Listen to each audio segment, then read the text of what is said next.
नमस्कार दोस्तों, मेरा नाम है अमित और आप देख रहे हैं ज्ञान की फैक्ट्री चैनल। दोस्तों, हम लोग एक स्टैटिक जीके की सीरीज लेके चल रहे हैं, जहां पे मैं आज का जो दिन है हमारा डे 10 का है।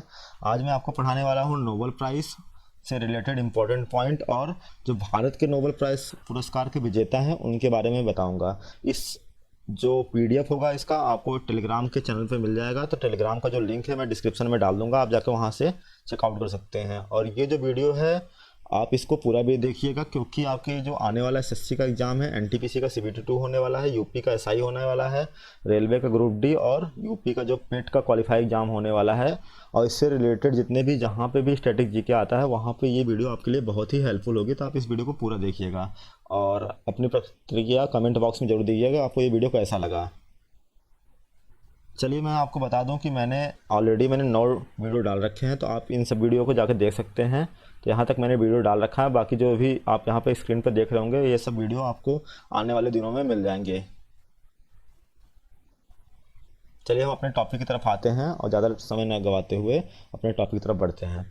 तो हमारा जो आज का टॉपिक है वो है इंडियन नोबेल प्राइज़ से रिलेटेड जितने भी क्वेश्चन हो सकते हैं, जितने भी पॉइंट हो सकते हैं, या नोबेल प्राइज़ से रिलेटेड जितने भी क्वेश्चन हो सकते हैं, सारे को हम देखेंगे। तो मैं आपको बता दूं पहले कि जो नोबेल प्राइज़ है वो हर साल दिया जाता है 10 दिसंबर को।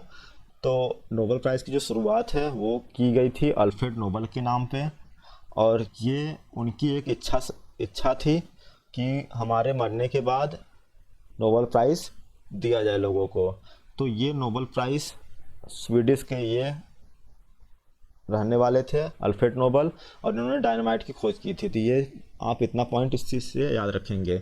और मैं अगर बात करूँ नोबेल प्राइज़ की स्टार्टिंग कब हुई, तो आप इसको याद रखें कि जो नोबेल प्राइज़ की स्टार्टिंग की गई थी, शुरुआत वो 1901 में की गई थी। नोबेल प्राइज़ हर साल 10 दिसंबर को दिया जाता है। 10 दिसंबर को इसलिए दिया जाता है क्योंकि इसी दिन अल्फ्रेड नोबेल की डेथ एनिवर्सरी है। तो आप इस चीज़ को ध्यान रखेंगे कि हर साल 10 दिसंबर को नोबेल प्राइज़ दिया जाता है। अगर मैं बात करूं कि नोबेल प्राइज़ कहाँ पे मिलता है, तो नोबेल प्राइज़ मैंने आपको बता दिया कि ये स्वीडन के अंदर मिलता है। लेकिन स्वीडन में भी कहाँ पे, तो आपको बता दें स्वीडन के अंदर स्टॉकहोम में मिलता है। लेकिन अगर जो शांति का नोबेल प्राइज़ है वो आपको मिलता है ओस्लो के अंदर। तो बस आपका शांति का नोबेल प्राइज़ ओस्लो के अंदर मिलता है, बाकी जो नोबेल प्राइज़ मिलता है वो नॉर्वे के अंदर मिलता है। क्योंकि आपको पता है कि टोटल 6 फील्डों में नोबेल प्राइज़ दिए जाते हैं, तो जो शांति वाला जो फील्ड है वो नॉर्वे के अंदर दिया जाता है। नॉर्वे में कहाँ पे, ओस्लो के अंदर दिया जाता है। तो ये पॉइंट भी आप याद रखेंगे। तो मैंने आपको बताया कि शुरुआती दौर में 5 फील्डों में नोबेल प्राइज़ दिया जाता था, उसमें से कौन कौन थे। तो मैं आपको ये बता दूं कि जो 5 फील्ड थे शुरुआती दौर में वो थे फिजिक्स, केमिस्ट्री, मेडिसिन, पीस और लिटरेचर। तो हमारे भौतिक, रसायन, चिकित्सा, शांति और साहित्य, ये 5 फील्डों में नोबेल प्राइज़ स्टार्टिंग में दिया जाता था। लेकिन इसमें एक और फील्ड को ऐड कर दिया गया। अब टोटल 6 फील्डों में दिया जाता था। जो एक फील्ड है वो कौन सा फील्ड है, वो है इकोनॉमिक्स का फील्ड है। इकोनॉमिक्स के फील्ड को कब ऐड किया गया था, वो 1969 में ऐड किया गया था। इकोनॉमिक्स का आपको मतलब पता ही होगा, ये अर्थशास्त्र है। अर्थशास्त्र, इसके अंदर भी 1969 के बाद से दिया जाने लगा अर्थशास्त्र में। तो आपको ये चीज़ें याद रखनी है। तो 1969 में क्या किया गया, इकोनॉमिक्स को भी ऐड कर लिया गया था। अगर मैं आपको बता दूं कि जो नोबेल प्राइज़ डिफरेंट जो कमेटी है वो देती है, जैसे कि अगर मैं बात करूं केमिस्ट्री की, इकोनॉमिक्स की और फिजिक्स की, तो ये देती है royal Swedish academy of science. अगर उसी तरह मैं बात करूं जो साहित्य का फील्ड है, लिटरेचर का, उसको देती है सिर्फ स्वीडिश एकेडमी। शांति की मैं बात करूं तो ये देती है नॉर्वेगियन नोबेल कमेटी। तो ये कमेटी देती है शांति का। Nobel assembly at the Karolinska institute, ये देती है आपका मेडिसिन के फील्ड में। तो ये आप इस चीज़ों को याद रखिएगा। आप ये इंपॉर्टेंट पॉइंट है, आप इस पॉइंट को, तीसरे वाला जो पॉइंट है वो आप इसको याद रखेंगे। अगर मैं बात करूं कुछ और इम्पोर्टेंट पॉइंट की, कि भाई पहली वुमेन जिन्होंने नोबेल प्राइज़ को जीता, तो पहली वुमेन की मैं बात करूं वो थी मैरी क्यूरी। आप मैरी क्यूरी को यहाँ पे देख सकते हैं। मैरी क्यूरी ने पहली नोबेल प्राइज़ जीता था महिलाओं के फील्ड में। और ये भी आपसे कभी कभी पूछा जाता है कि किस महिला को 2 बार नोबेल प्राइज़ मिला है, तो वो भी यही है, मैरी क्यूरी। क्योंकि इनको 1903 के अंदर फिजिक्स में और 1911 के अंदर केमिस्ट्री में नोबेल प्राइज़ मिल चुका है। तो ये आप इस सब पॉइंट को याद कर लिए, क्योंकि ये कुछ इंपॉर्टेंट फैक्ट है जो आपका रेलवे जैसे एग्जाम है वहाँ पे ये सारे क्वेश्चन बन सकते हैं आपके, और काफ़ी इंपॉर्टेंट है। और इस बार इस तरह के क्वेश्चन बने हैं आपने जिन्होंने भी एनटीपीसी सीबीटी 1 का पेपर दिया होगा। और इसी तरह पुरुष में बात करें कि भाई कौन ऐसा पुरुष है जिसको 2 बार नोबेल प्राइज़ मिल चुका है, तो वो है लाइनस पॉलिंग। लाइनस पॉलिंग को क्या हुआ, केमिस्ट्री के फील्ड में मिला है और एक बार शांति के फील्ड में मिला है, पीस के फील्ड में इनको मिला है। अगर बात की जाए कि पहले जो एशियन थे उनको किसको मिला है नोबेल प्राइज़, जो फर्स्ट एशियन थे तो उनमें मैं बता दूं वो मिला है रविंद्रनाथ टैगोर। तो कभी कभी आपसे ये भी पूछ सकता है कि पहले इंडियन या पहले एशियन, तो आप रविंद्रनाथ टैगोर को ही मारेंगे। आपको पता है 1913 में इनको मिला था। किसके लिए मिला था, तो ये मिला था गीतांजलि के लिए इनको नोबेल प्राइज़ मिला था। तो गीतांजलि इनकी एक रचना थी लिटरेचर के फील्ड में, तो उनके लिए मिला था। बाकी अगर मैं बात करूँ कि फिजिक्स के फील्ड में इम्पोर्टेंट किसको मिला है पहला नोबेल प्राइज़, तो इसलिए इम्पोर्टेंट पॉइंट है क्योंकि ये मिला है रोंटजन जी को। ये कॉनराड रोंटजन जी थे जिनको मिला है एक्सरे की डिस्कवरी करने के लिए। आपको पता है ना एक्सरे के बारे में, तो इसकी डिस्कवरी उन्होंने की थी और इसीलिए इनको 1901 के अंदर जब नोबेल प्राइज़ की शुरुआत की गई थी तब इनको मिला है। कभी कभी ये आपसे पूछा जाता है कि सबसे जो अभी तक यंगेस्ट पर्सन है जिनको मिला है अभी तक सबसे कम उम्र की, तो सबसे कम उम्र की जो नोबेल प्राइज़ मिला है वो एक महिला है और उनका नाम है मलाला यूसुफजई। इनको मिला था 2014 के टाइम पे और उस टाइम पे ये सिर्फ 17 साल की थी। और अगर मैं मलाला यूसुफजई के बारे में और बताऊं तो ये मूलतः पाकिस्तान की रहने वाली हैं, लेकिन ये इनका जो सिटीजनशिप है वो है ब्रिटेन का, तो ये ब्रिटेन में रहती हैं। तो आपको मलाला यूसुफजई से इतनी सारी चीज़ों को याद रखना है, इनको किस फील्ड में मिला था ये भी आपको याद रखना है, क्योंकि ये इसलिए इम्पोर्टेंट है कि 2014 में इंडिया को भी नोबेल प्राइज़ मिला था और वो थे कैलाश सत्यार्थी, तो उसी के साथ इनको भी मिला था पीस के ही फील्ड में मलाला यूसुफजई को। एक कौन सी ऐसी कमेटी है जिसको 3 बार नोबेल प्राइज़ मिल चुका है, ये भी आपसे क्वेश्चन पूछा जा सकता है। तो 3 बार अगर नोबेल प्राइज़ की बात करें तो वो मिला है international committee of red cross, तो रेड क्रॉस को मिला है।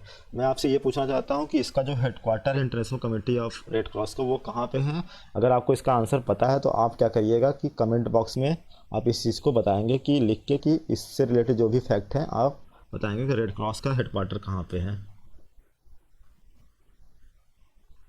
अब मैं बात कर लेता हूँ कि जो इंडियन विजेता हैं वो कौन कौन है और उनको कब कब नोबेल प्राइज़ मिला, किस फील्ड में मिला और उनकी क्या योगदान की वजह से उनको नोबेल प्राइज़ मिला है। तो टोटल मैं आपको बता दूं टोटल 9 लोग हैं जिनको नोबेल प्राइज़ अभी तक मिल चुका है भारत में। तो वो हैं, पहले तो मैं बता दूं शुरुआत से मैं स्टार्ट कर रहा हूँ, तो 1913 से मैं स्टार्ट कर रहा हूँ। 1913 में रविंद्रनाथ टैगोर जी को मिला था। इनको मिला था साहित्य के फील्ड में, इनकी एक रचना थी गीतांजलि, इसके लिए मिला था। तो कौन सी योगदान के लिए भी कभी कभी आपसे क्वेश्चन पूछा जा सकता है कि कौन सा योगदान के लिए इनको मिला था, तो गीतांजलि के लिए इनको मिला था। 1930 में मैं बात करूँ तो ये मिला है great scientist CV Raman ji को।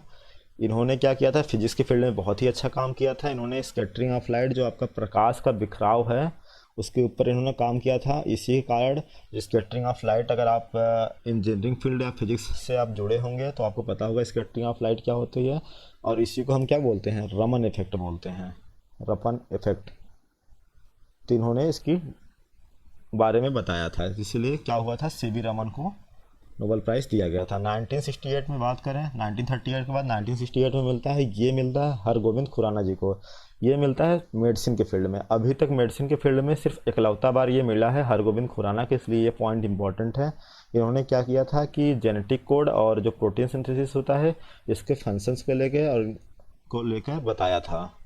तो मेडिसिन के फील्ड में हरगोविंद खुराना को आप याद रखेंगे। 1968 1979 में मदर टेरेसा को कौन नहीं जानता है, तो आपको याद रखना है मदर टेरेसा को शांति के फील्ड में मिला है और उन्होंने मानव जाति के लिए एक महान काम किया था, इसलिए उनको दिया गया था 1979 में मदर टेरेसा को।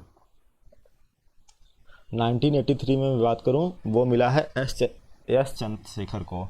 इनको हम एस चंद्रशेखर भी बोलते हैं, कभी कभी पूरा नाम अगर मैं बात करूं तो वो था सुब्रमण्यम चंद्रशेखर। इनको मिला है फिजिक्स के फील्ड में।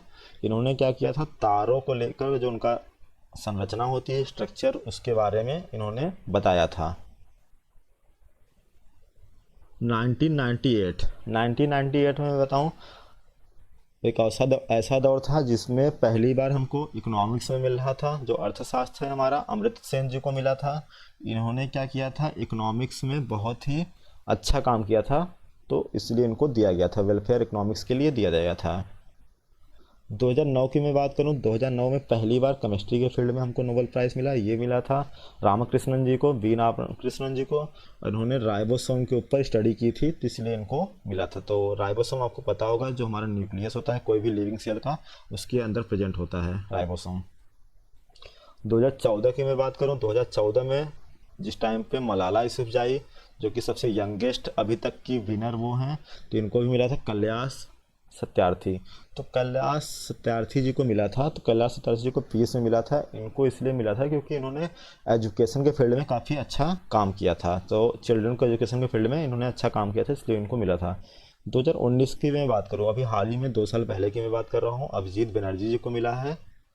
तो कैलाश सत्यार्थी जी का देखिए आप यहाँ पे देख सकते हैं, 2014 में इनको मिला था पीस की फील्ड में। 2019 में बात कर रहा हूँ, अभिजीत बनर्जी, इनको मिला है अर्थशास्त्र के फील्ड में, इकोनॉमिक्स के फील्ड में। इन्होंने क्या किया है कि जो ग्लोबल पॉवर्टी होती है उसके ऊपर एक एक्सपेरिमेंटल अप्रोच दिया था, इसलिए इनको मिला था। पॉवर्टी का मतलब आपको पता ही है क्या होता है। तो इकोनॉमिक्स के फील्ड में 2019 में इनको दिया गया था अभिजीत बनर्जी जी को। तो ये 9 लोग हैं टोटल, आपको ये सारे का नाम याद होना चाहिए। रविन्द्रनाथ टैगोर, सीवी रमन, हरगोविंद खुराना, मदर टेरेसा, एस चंद्रशेखर, अमृत सेन, बी रामकृष्णन, कैलाश सत्यार्थी और अभिजीत बनर्जी। इन 9 लोगों का नाम आप याद रखिए, कौन से फील्ड से मिला, कब मिला, क्या इनका योगदान रहा, ये सारी चीज़ें आपको याद होनी चाहिए। कुछ और इम्पोर्टेंट पॉइंट मैं देख लेता हूँ, जैसे कि रोनाल्ड रॉस, रुडयार्ड किपलिंग और विद्याधर सूरज प्रसाद नाइपॉल, ये भी इंडियन थे। ये इंडियन ओरिजिन के बोन है, तो इनको भी नोबेल प्राइज़ मिल चुका है, लेकिन ये इनका जो सिटीजनशिप है वो दूसरे देश का है। तो आप इनका भी नाम याद रख सकते हैं, रोनाल्ड रॉस, रुडयार्ड किपलिंग और विद्याधर सूरज प्रकाश नाइपॉल का। कैसा लगा आपका ये वीडियो, ज़रूर आप कमेंट करके बताएंगे। अगर अच्छा लगा है तो आप इस वीडियो को लाइक करिएगा, अपने दोस्तों के साथ शेयर करिएगा। अगर कंटेंट की क्वालिटी आपको पसंद आ रही है तो आप इस चैनल को सब्सक्राइब कर सकते हैं, क्योंकि आपको इस तरह की वीडियो आपको मिलती रहेगी। इसका पीडीएफ मैं आपको बता दूं तो आपको पीडीएफ आपको टेलीग्राम के चैनल से मिल जाएगा। तो टेलीग्राम का जो लिंक है वो मैंने कमेंट बॉक्स में, वो डिस्क्रिप्शन बॉक्स में डाल रखा है, तो आप वहाँ से जाके चैनल को ज्वाइन कर लीजिए, आपको वहाँ पे सारे पीडीएफ मिल जाएंगे। चलिए हम आपसे मिलते हैं नेक्स्ट वीडियो में, तब तक के लिए टेक केयर, बाय बाय।